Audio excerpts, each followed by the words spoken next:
Hey guys, we got a '09 Dodge Charger we're going to be working on. It's got the 5.7 Hemi, and I'll show you how to pull off the coils and change the plugs. 8 coils and 16 spark plugs on this gem. This thing has 225,000 miles on the 5.7. Still runs great. So here we go. You got two 9mm, I'm sorry, they're 10s. You got two 10mm bolts holding in each coil. Those come out either with a wrench or a ratchet. These are already loose. And you have one plug going to the coil. And once I get these out, I'll show you how the plug comes out. All right, on the side of the plug, it's got a little push tab. You push it in and then pull the plug straight up and it should come off. And then that frees up your coil pack. Pull it straight out. And this is what your coil pack looks like. You've got 8 of them. And down there is your spark plugs. And these are the rubber insulators. You can change those if they're dry rotted. These are good, so we're going to use them. And we'll go forward on getting these plugs out.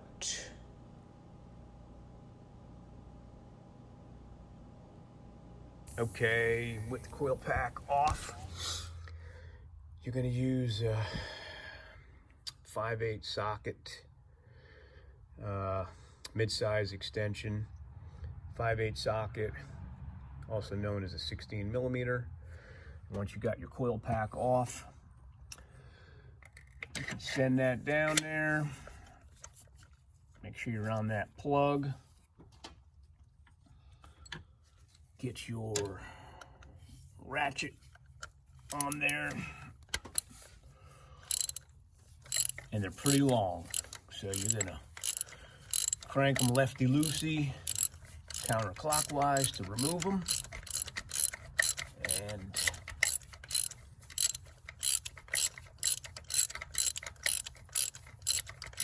I'm not going to bore you with a bunch of this, so I'm going to stop it and start it when it's out. Actually, this is a good thing to show you. So a lot of times these sockets have rubber down inside them. I don't know if you can see that. And sometimes what that rubber is for is to get that plug out of the hole. It's down there 3-4 inches.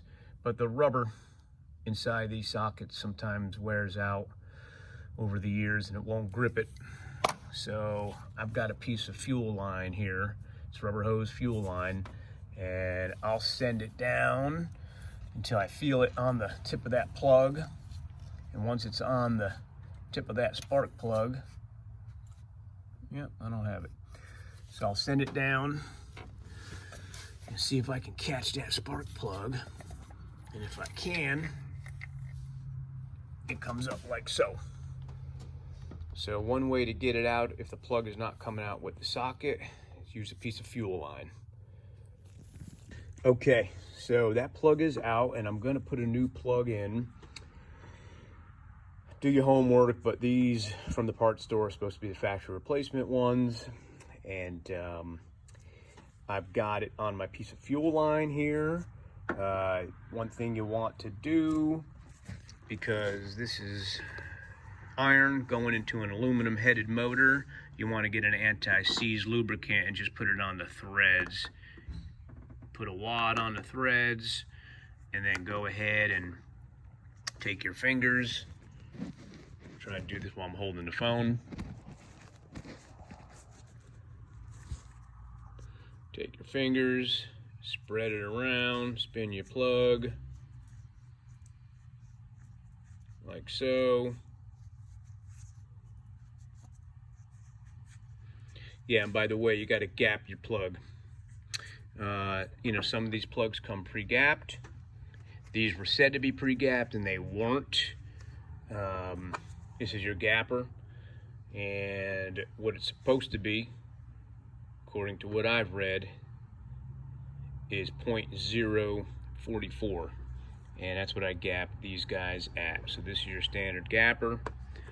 But do your homework before you gap, and do your homework of what part number you want. And that's it. So I'm on my fuel line. I'm going to send it back down the hole,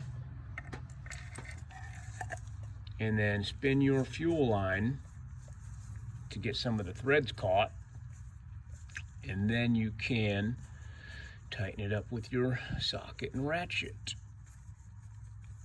All right, a couple of turns, pull your fuel line, and it's off. So that means it's threaded in there. Thread it in as far as you can with that fuel line, just to make sure you caught the threads. Okay, once you snug them up, remember you don't want to go crazy. You're going into an aluminum headed motor with a plug. So I've gotten to the point where I can tighten them up and feel right about where it's time to stop. You could use a torque wrench. That would be recommended. Check your specs. This is a standard old cheap torque wrench. You can get these at the parts store if you don't have one. And double check specs, but I'm pretty sure it's 18 foot-pounds that you would tighten these plugs up to.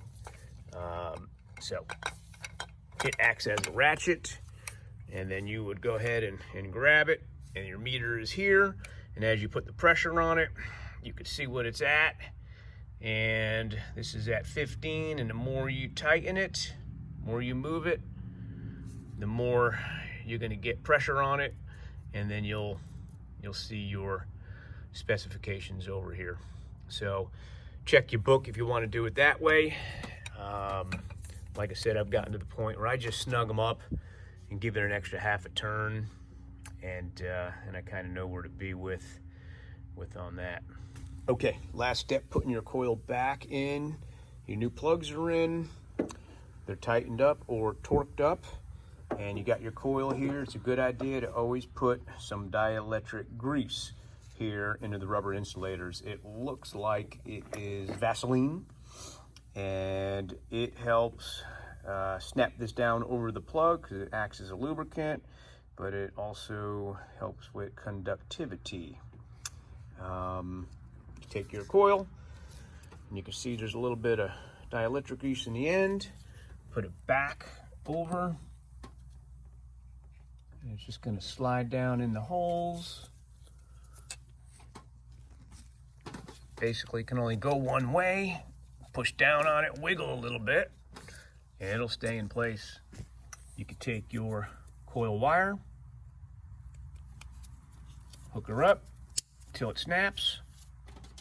Then you got your 10mm bolts.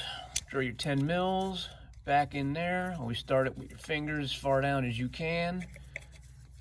And then you can finish it up with your wrench or your ratchet.